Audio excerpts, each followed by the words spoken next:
आप सभी भक्तजनों को जय श्री कृष्णा, राधे राधे। कैसे हैं आप सभी को देवउठान एकादशी तुलसी विवाह की शुभकामनाएं। वीडियो में बहुत सरल श्रेष्ठ उपाय जानेंगे जिन्हें आप कर लेते हैं तो निश्चित रूप से मनचाहा विवाह, संतान प्राप्ति, रोग, कर्ज और सभी तरह की बाधा और पीड़ाओं से आपको मुक्ति मिलेगी।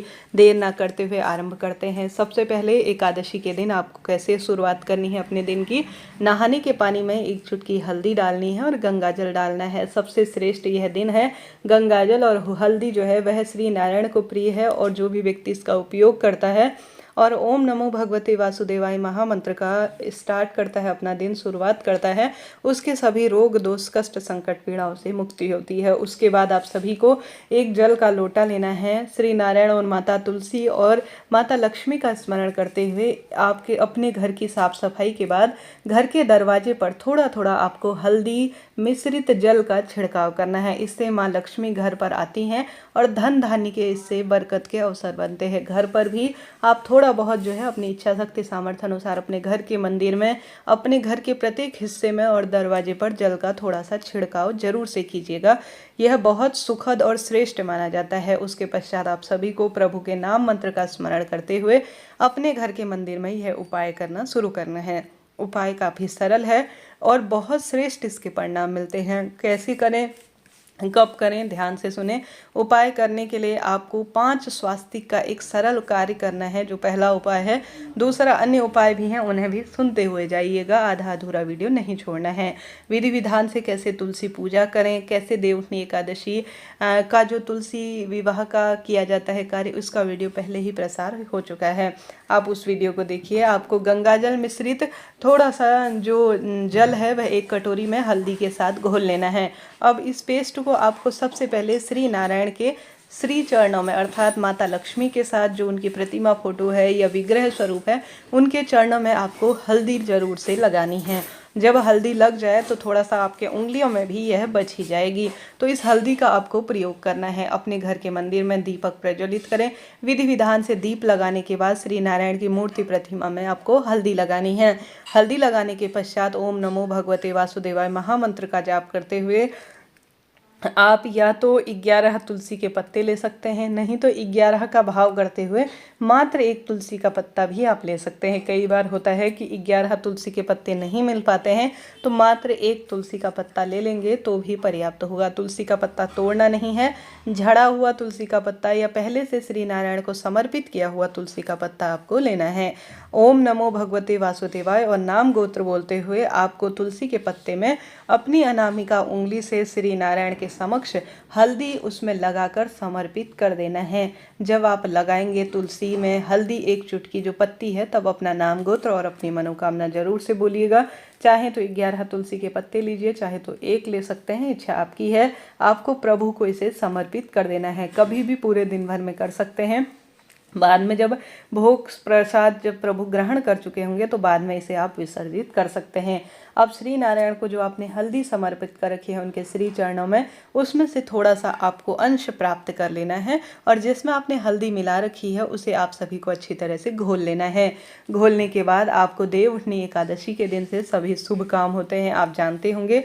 तो आप सभी को हल्दी का पहला स्वास्तिक सबसे पहले सबसे श्रेष्ठतम स्वरूप में जो माता तुलसी का गमला है उसमें लगा देना है। तुलसी विवाह नहीं कर सकते हैं, कोई दिक्कत नहीं। तुलसी के गमले में आप एक स्वास्तिक का चिन्ह बना दीजिए सबसे पहले, और तुलसी की पत्ती में भी आप सभी थोड़ा सा हल्दी लगा दीजिए। यह हल्दी की सबसे सुंदर प्रक्रिया होती है। जो भी देवउठनी एकादशी के दिन विवाह इत्यादि के कार्य या कुछ भी नहीं कर पाते, वह मात्र हल्दी माता लक्ष्मी को जो सुंदर स्वरूप है माँ तुलसी स्वरूप में, अगर श्री नारायण को स्पर्श कराकर समर्पित कर देती है और तुलसी के गमले में सबसे पहला स्वास्तिक बना देती है, माँ तुलसी इससे प्रसन्न होते हैं और घर में धन धान्य अन्य धन के भंडार भर देते हैं। तो आप सभी को कुछ भी नहीं बनता है, कुछ भी कार्य नहीं होते, तुलसी विवाह आप नहीं कर सकते, कोई भी कार्य आपसे नहीं हो पाता है, तो कोई चिंता टेंशन की बात नहीं है।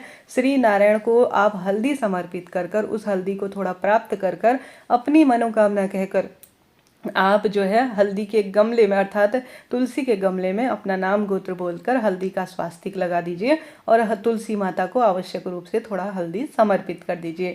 ऐसा करने से बहुत सुंदर सौभाग्य की प्राप्ति होती है। तो पहला स्वास्तिक आपको तुलसी के गमले में बना देना है। दूसरा स्वास्तिक आपको अपने घर के दरवाजे में बना देना है। दरवाजे पर से देव उठकर हमारे घर आते हैं और रोग दोष कष्ट संकट पीड़ाओं से मुक्ति दे देते हैं। तो दूसरा स्वास्तिक आपको अपने घर के दरवाजे पर बनाना है। ध्यान रहे किसी भी अवस्था में गलत तरीके से नहीं, पूर्ण स्वास्तिक बनाए, दक्षिण दिशा की ओर मुख ना हो, इस बात का ध्यान रखते हुए कार्य कीजिएगा। तो दूसरा स्वास्तिक अपने घर के दरवाजे पर बनाना है। तीसरा स्वास्तिक आपको अपने घर के मंदिर में, जहाँ पर श्री नारायण की प्रतिमा फोटो है, महादेव और सभी इष्ट पितृ कुल देवी मैया आपके वास कर रही हैं, वहाँ पर आप सभी को तीसरा सुंदर स्वास्तिक बना देना है। पहला तुलसी माँ के गमले में, दूसरा घर के दरवाजे पर, तीसरा अपने घर के मंदिर में, चौथा आप सभी को अपने घर की रसोई में, जहाँ पर हमारे देव उठकर आएंगे और हमारे घर में अन्न धन के भंडार भरेंगे, रोग कर्ज से मुक्ति मिलेगी, उस स्थान अर्थात रसोई में आपको तीसरा स्वास्तिक बना देना है। चार स्वास्तिक ये हो गए। अंतिम जो स्वास्तिक है, अपने घर की तिजोरी में या अपने घर के गल्ले में आपको अंतिम पांचवा स्वास्तिक बना देना है। इस तरह से जो भी व्यक्ति अपने घर की तिजोरी में जो स्वास्तिक है, अपने घर की जो गल्ला है, दुकान इत्यादि है, वहाँ पर इन जो श्रेष्ठ 5 स्थान मैंने बताया, इन स्थानों पर अगर जो स्वास्तिक पूर्व या उत्तर दिशा की ओर मुख करते हुए देव उठान एकादशी के दिन बना देता है, उसके घर में अन्न धन के भंडार भर जाते हैं, रोग दोष कष्ट संकट पीड़ा से मुक्ति मिल जाती है। तो आप सभी को यह पहला सुंदर उपाय करके देखना है। हल्दी का छिड़काव करें घर में, जल का घर के दरवाजे पर, स्नान के पानी में, और श्री नारायण को समर्पित करें तुलसी के पत्ते के साथ, और साथ के साथ आप इन 5 स्थानों पर स्वास्तिक जरूर से बनाएं। रोग दोष कष्ट संकट पीड़ाओं से मुक्ति मिलेगी और हर स्वरूप में आपको सुख मिलना आरंभ हो जाएगा। तो यह पहला तुलसी के पत्ते और स्वास्तिक वाला उपाय आपको करना है। बढ़ते हैं दूसरे उपाय की तरफ। अभी ने आपने चैनल को सब्सक्राइब नहीं कर रखा है तो कर लीजिए, आपसे अनुरोध है। साथ ही आप कमेंट्स में हर हर महादेव जय माँ तुलसी लिखना ना भूलें। कोई भी प्रश्न हो तो वह भी आप पूछ सकते हैं। बढ़ते हैं दूसरे उपाय की तरफ, जो कि बहुत सरल है। गुरु जी कहते हैं, अगर जिस व्यक्ति के वैवाहिक अड़चन में दिक्कत आ रही है, जैसे आपके संतान प्राप्ति, वंश में वृद्धि नहीं हो रही है, पुत्र रत्न की प्राप्ति चाहते हैं, तो माता तुलसी का जहाँ विवाह हो रहा हो वहाँ आप सभी को एक पीला कपड़ा, पीला वस्त्र जो है, जैसे दुपट्टा हो गया, चुन्नी हो गई, पीला ब्लाउज का पीस हो गया, वह समर्पित करना है। पूरे दिन आपको रखना है। अगर लाल वस्त्र जो है सौभाग्य के लिए, जैसे कोई पति पत्नी का प्रेम बढ़ाने, कलह कलेश को दूर करने, वंश में वृद्धि और विवाह के लिए आप तुलसी माता को लाल कपड़ा उड़ाए, पीला कपड़ा वंश वृद्धि के लिए उड़ाए। बाद में जब माता तुलसी से ग्रहण कर लेंगे और तुलसी माता को आप दूसरा वस्त्र उड़ाएंगे तो इसे अपने कमरे में रख लेते हैं। तो देवउठनी एकादशी के दिन यह श्रेष्ठ उपाय आपके भाग्य की रेखाओं को प्रबल करता है, रोग दोष कष्ट संकट पीड़ाओं से मुक्ति कर देता है। तो इस उपाय को आप कर सकते हैं, कभी भी किसी भी श्रेष्ठ स्वरूप में आप कर सकते हैं, बहुत अधिक इसका लाभ मिलता है।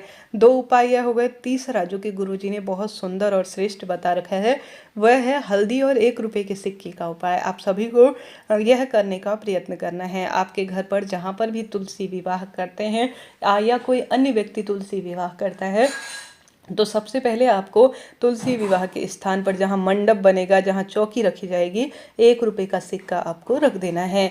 अब 1 रुपये का सिक्का रख दिया, वहाँ तुलसी विवाह पूजन का संपूर्ण कार्य हो गया। फिर आप सभी को उस 1 रुपये के सिक्के को अपने आंचल में अर्थात झोली में रख लेना है।